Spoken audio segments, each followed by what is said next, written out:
Have you ever felt truly alone? Like the world is moving around you, but you're stuck in place? Like you're lost in a crowd, surrounded by people yet feeling invisible? It's a feeling we all know. Loneliness doesn't discriminate. It touches everyone. Regardless of age, background, or circumstance, it can happen to anyone, anywhere, at any time. Life throws curveballs. We find ourselves in new places, facing new challenges. We move, change jobs, or relationships shift. These transitions can leave us feeling disconnected and adrift. And suddenly, that feeling of connection fades. The laughter and joy of others can sometimes amplify our own sense of isolation. But here's the thing about loneliness. It's not a permanent state. It's a challenge we can face and overcome. It's not a life sentence. We can overcome it. By reaching out, by opening up, we can find our way back to connection. We are wired for connection. It's in our DNA to seek out and form bonds with others. Deep down, we all crave belonging. We yearn for those moments of shared joy and understanding, to be seen, heard, and understood. These are fundamental human needs that drive us to connect. It's in our human nature. We thrive in communities and relationships, in shared experiences. There's incredible strength in sharing our stories of loneliness. When we open up, we invite others to do the same. When we open up, we realize we're not so different after all. Our stories, our struggles, our triumphs, they connect us. In the next few sections, we'll hear stories of people who have braved the darkness of loneliness and come out stronger on the other side. Their journeys remind us that we are never truly alone, and that connection is always within reach. Maria felt lost after she moved to a new city for work. The city was vibrant and full of life, but to her, it felt overwhelming and isolating. She left behind her close friends and familiar routines. Starting over was tough. Every corner of her new apartment reminded her of the life she had left behind, the laughter, the shared moments, and the comfort of familiarity. Days turned into weeks, and the loneliness grew. She would often find herself staring out the window, watching the world go by, feeling like an outsider in her own life. She missed laughing with her friends, sharing meals, and just having someone to call after a long day. The simple joys of companionship felt like a distant memory. Then, I discovered a local hiking group. It was a chance encounter, a flyer pinned to a community board that caught my eye. I loved being outdoors, so I decided to give it a try. The idea of combining my love for nature with the possibility of meeting new people was appealing. At first, it was awkward. I didn't know anyone. I felt like an intruder in a close-knit group, unsure of how to start a conversation or fit in. But as I hiked and chatted with the group each week, something shifted. The initial awkwardness began to fade, replaced by a sense of camaraderie. I started to connect with people who shared my love for nature. We bonded over the beauty of the trails, the challenge of the hikes, and the shared experience of being outdoors. We swapped stories, offered support, and made me feel like I belonged. Around the campfire, we shared our lives, our dreams, and our struggles, creating a sense of community. Slowly, I built new friendships. These were people who understood me, who shared my passions, and who were there for me. The loneliness began to lift. I found joy in the simple act of being with others, of sharing experiences and creating new memories. I realized that finding your people takes time and effort. It's about putting yourself out there, being open to new experiences, and allowing yourself to be vulnerable. Sometimes you have to step outside your comfort zone. It's in those moments of uncertainty that you find the connections that truly matter. Maria's story reminds us of the power of shared experiences.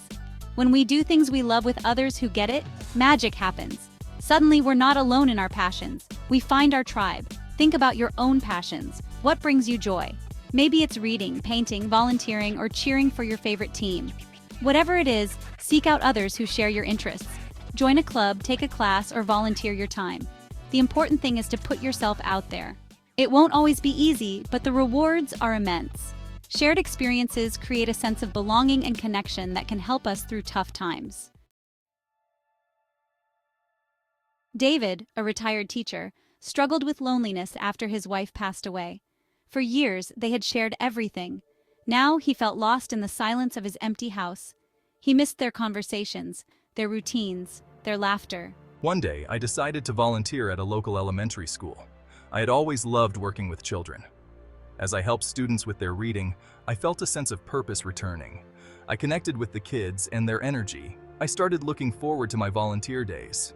David's story highlights the importance of finding purpose and meaning outside of ourselves.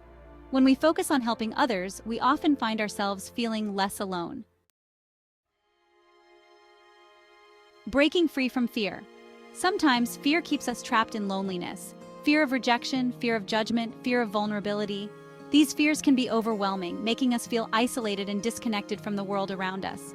It's easy to let these fears hold us back from reaching out and connecting with others. We often find ourselves standing on the sidelines, watching life pass us by, too afraid to take that first step. But here's the thing about fear: it loses its power when we face it. When we confront our fears head-on, we begin to see them for what they truly are: barriers that can be overcome. Every time we choose courage over comfort, we chip away at the walls of loneliness. Remember, everyone feels fear.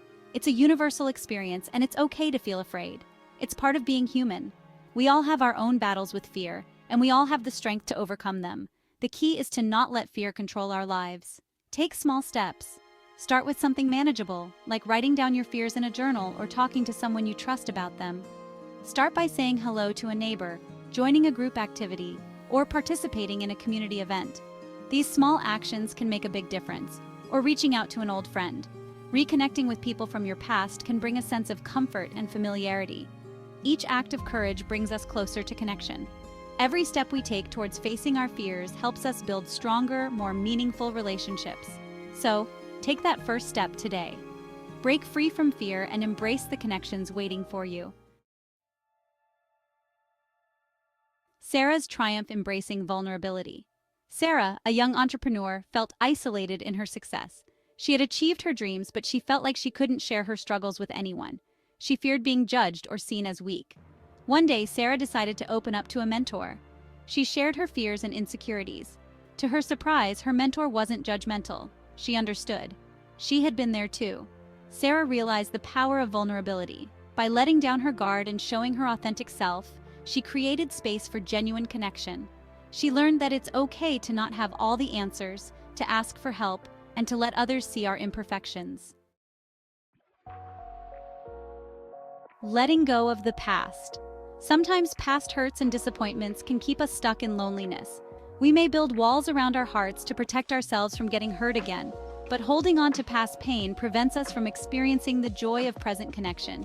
Forgiveness, both of ourselves and others, is essential for healing and moving forward. It's a process, and it takes time. Be gentle with yourself. Allow yourself to grieve past hurts, but don't let them define your future. Embrace the possibility of new beginnings and allow yourself to trust again. The importance of self-compassion. When we're feeling lonely, it's easy to be hard on ourselves. We might blame ourselves for not being good enough, interesting enough, or worthy of connection. But self-compassion is crucial during these times. Treat yourself with the same kindness and understanding that you would offer a dear friend. Acknowledge your feelings, but don't judge them. Remember that you are worthy of love and connection, just as you are. Take care of yourself. Engage in activities that bring you joy. Practice gratitude for the good things in your life. Finding your tribe, it's out there. Finding your tribe doesn't happen overnight. It takes time, effort, and a willingness to be open to new experiences and connections. Don't be afraid to try new things and meet new people. Join a club, attend a workshop, volunteer your time, or simply strike up a conversation with someone new. You never know where you'll find your people. Remember, connection is all around us. Sometimes it's just a matter of opening our hearts and minds to the possibilities. You are not alone. A message of hope. If you're feeling lonely, please know that you are not alone.